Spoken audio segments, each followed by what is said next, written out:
and I'm just going to keep moving. Let me take a look at the questions in chat. Select from GCS. 1. Will such query be streamed to ClickHouse and stored on disk temporarily? Yes, it will be streamed. No, I don't expect it to be stored in disk temporarily. Some things of this query might be, but we're not streaming the entire data to disk temporarily and then deleting this data. We're just streaming and calculating things. What will be default order by? So there is no default. If you try to create a table without an order by, it's just going to complain. So if I do create table test x string engine equals merge tree, it's going to complain that the primary key or the order by is missing. What you can do if you don't care about the order is this. What tuple is saying is just use the whatever order is coming in, just put it in there. So don't care about the order.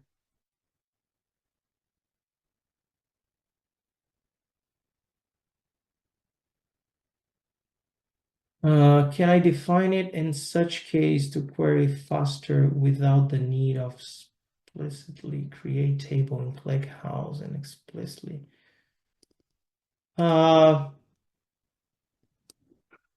It depends. In some cases, I think ClickHouse is going to be pretty fast. Like if you just run this, like, come on, this is streaming 46 million rows, which is approximately 1.1 gigabyte of data, and calculating the number of unique names in 0.746 seconds.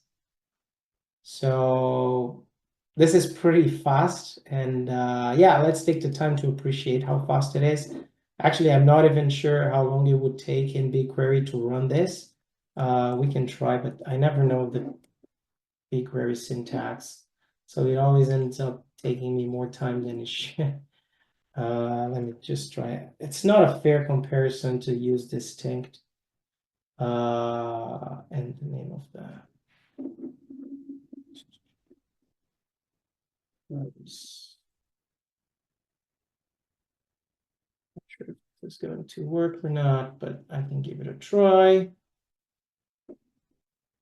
Okay, distinct name from BigQuery. So let's try it.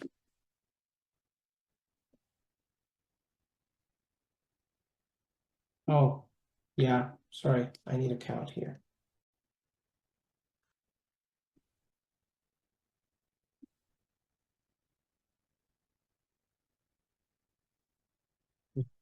It's caching, so we need to change just to have an idea of how to compare it for real.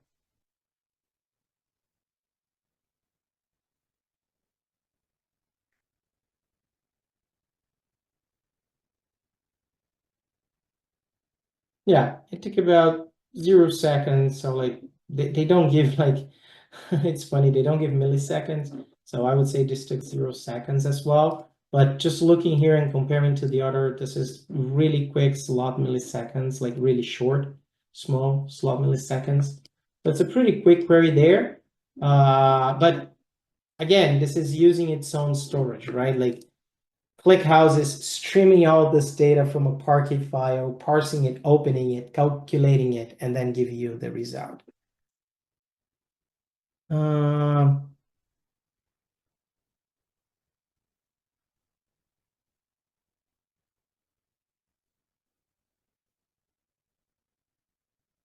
Okay, anyway. Any recommendations related to GA4 data in BigQuery? I have no idea what GA4 data is. Maybe you can explain that to me. Fed up by Eunice. Not sure what else. So, Google Analytics. Yeah.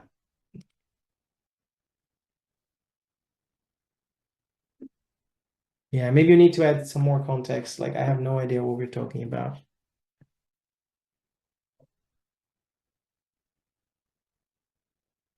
Like in the Google Analytics, like you're talking about like website analytics or just a feature within BigQuery that's called Google Analytics. They have so generic names sometimes that I get lost. Okay, yeah, if you want to add more context, that would be great. I'm just gonna keep going. We have 30 minutes and I really would love to do the last demo. And so remodeling, this is a very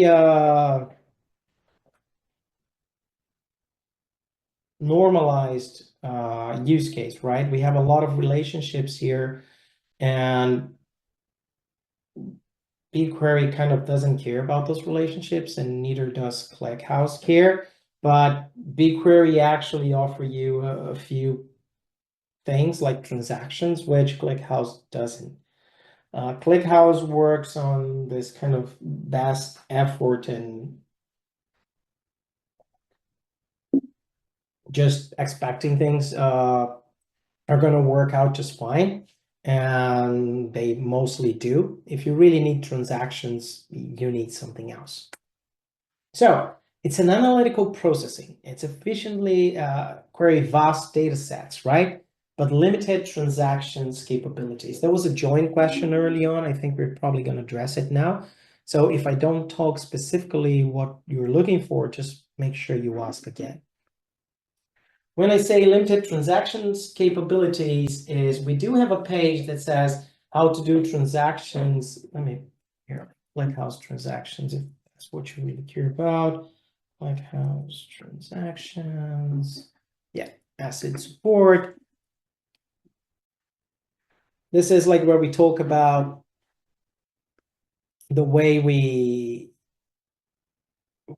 try to support transactions, but like this is no like real transactional support as you would expect from like a relational database like PostgreSQL, right? There is no thing as like a rollback. There is like no start transaction, do whatever you want, commit, like nothing like that. And that said, we do support this idea of whenever you send a write, if you send the same write again, so 2 times the same write, exactly the same request, we have a buffer that we kind of compare the writes and see if it is exactly the same write, then we don't write it the second time. So we do try to work around this in a few cases. Are queries executed atomic or could they be executed partial? No, when you're inserting data, one insert is an atomic insert. You cannot have like a partial insert for a single request. That's not going to happen.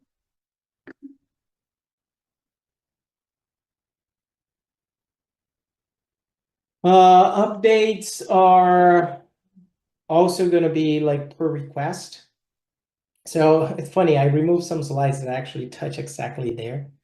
We talk about this in the fundamentals a little bit, and I had it here, but I thought it was just too much and I would not have time.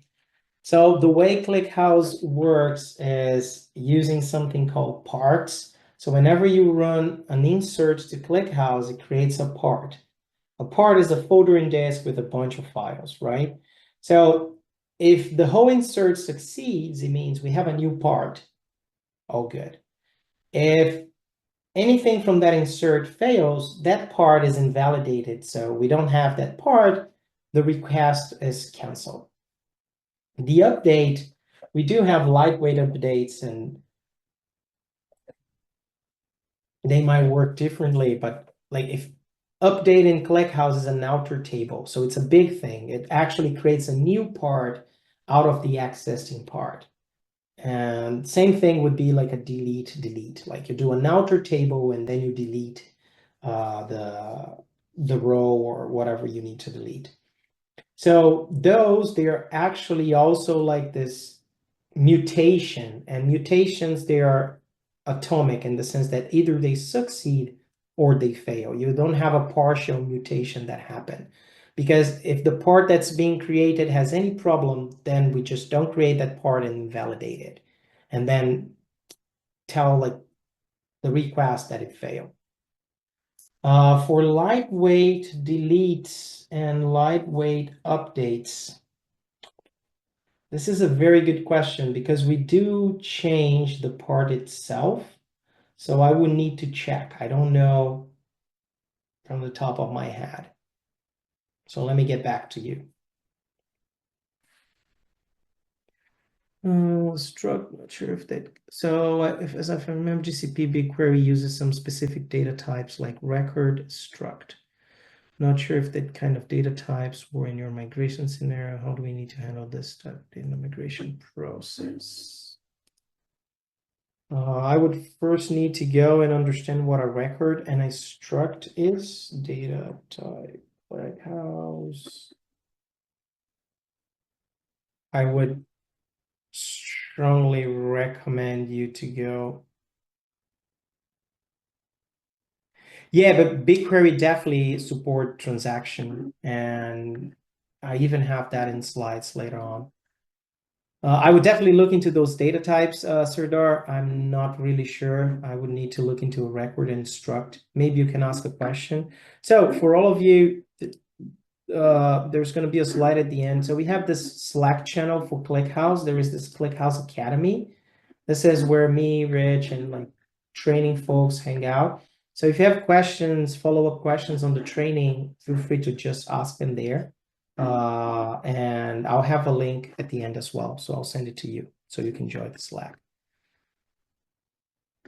Good. I think I talked about them all. So when you're remodeling your data, you need to think like, is ClickHouse going to be my main data source, or is it going to be kind of my secondary? If you have like Postgres and ClickHouse is secondary, you're doing probably synchronizing, like change data capture.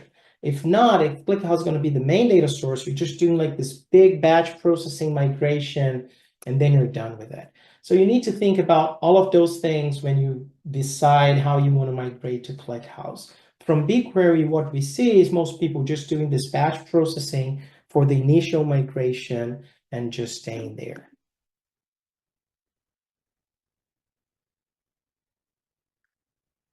Relationships are important. ClickHouse is not great with relationships. Actually, ClickHouse does not support relationships at all. No cascading, no anything. It doesn't even know there is a relationship, but it does support joins. So if you have votes and vote types, you could either denormalize it or just run the join. Join, they're not optimal in ClickHouse. They are slower than the other features we have.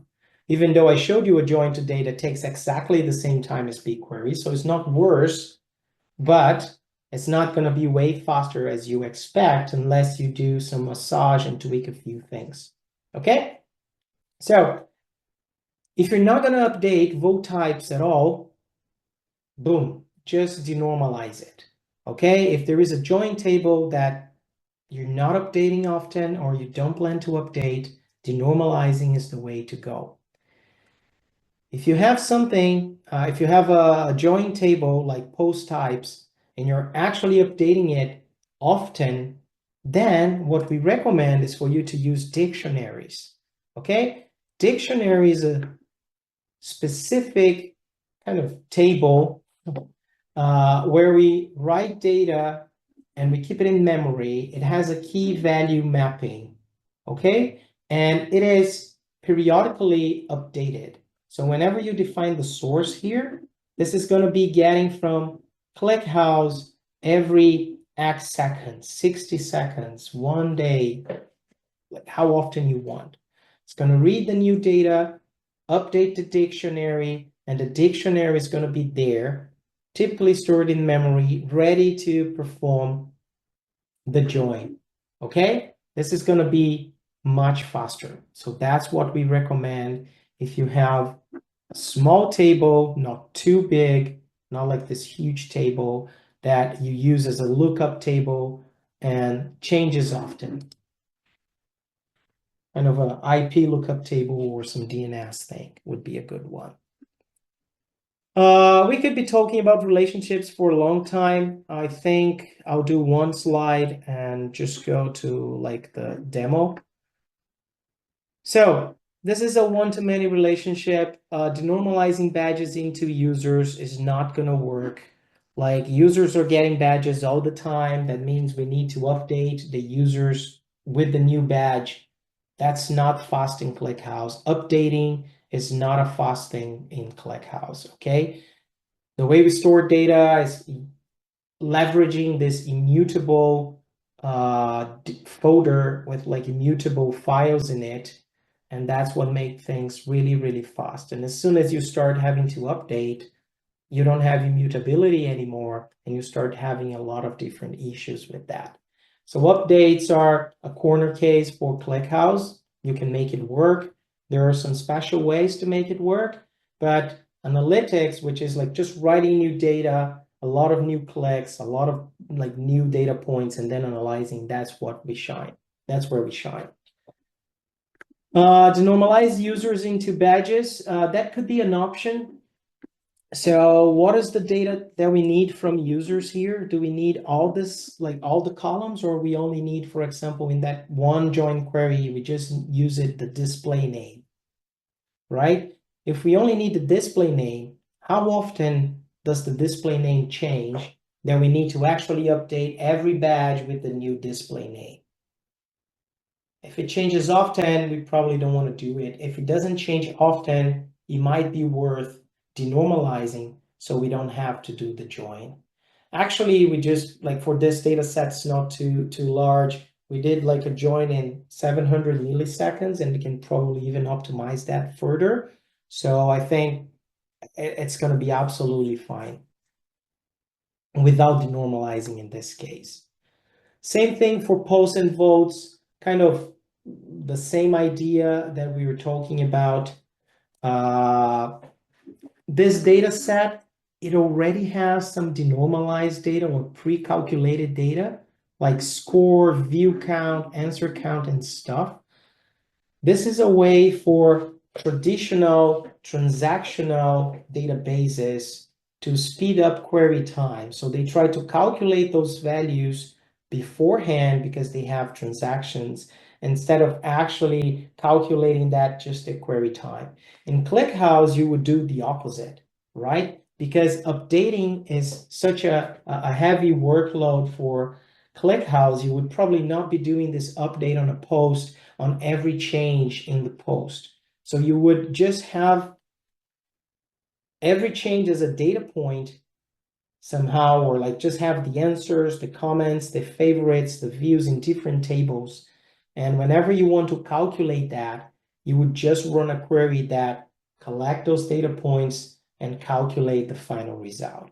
That would be way faster in ClickHouse than doing updates on every single change that you have. Okay? One very important thing is ClickHouse has two main features to help you with this type of analytics, like a view count or calculating a score or favorite count. And instead of, again, adding this on an update basis, you would just move those to use those two features. One of them is aggregating merge tree. The other one is materialized views. Good. So yeah, same thing for users. We also have this kind of pre-calculated fields. So let me talk a little bit about aggregating merge tree.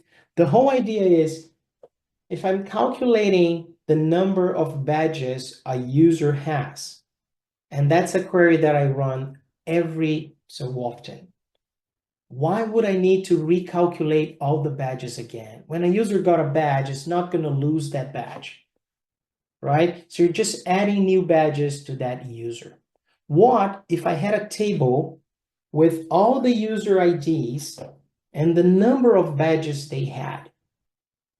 Now, calculating the top 10 users by count would be just like this, right? But how do we do that? So if I go back to just so you can visualize that, I need to find the query. I think it's that query over here. Yeah. If I could kind of already store something like this and update it, I just told you update is bad, but I'm not updating the badges table, like not updating the badge itself, like the entry for the badge. I'm just updating the summary of the whole thing. So aggregating merge tree is a specific merge tree that allows you to do that. So every time there is a new insert into that aggregating merge tree, it's going to put together the rows. It's going to combine the rows with the same sort order. So in this case, we use uniqueness to combine those rows into one final row. All right. So coming back to this case, I would just, every time there is a new badge for John Skid, I would just get John Skid and the number of badges it just got and write to the table. Okay. So I would have John Skid 18900, and then I would have John Skid 1. So I have two entries to the same person. Later on, boom, it gets merged. And if you query in the meantime, you also can use a specific, the final word to actually combine it at query time. And that makes things much, much faster. Okay? The second one is materialized views, which allows you to write to a table and create in the source table what we call an insert trigger. So every time a new badge is inserted to the badges table, that same, like that insert would trigger another insert to the materialized view, which would just get probably the display name, no, probably the user ID and the count. And then I would write that to this extra table, auxiliary table, with just the user ID and the count for that specific insert. And the aggregating merge tree would be combining those. So this is a way of, instead of going through 46 million badges, just going through the number of unique users we have. I don't know, let's say 6,000 unique users, or I don't know, 20,000 unique users, or even 1 million unique users. But it's now per user, and the top 10 is very easy to calculate.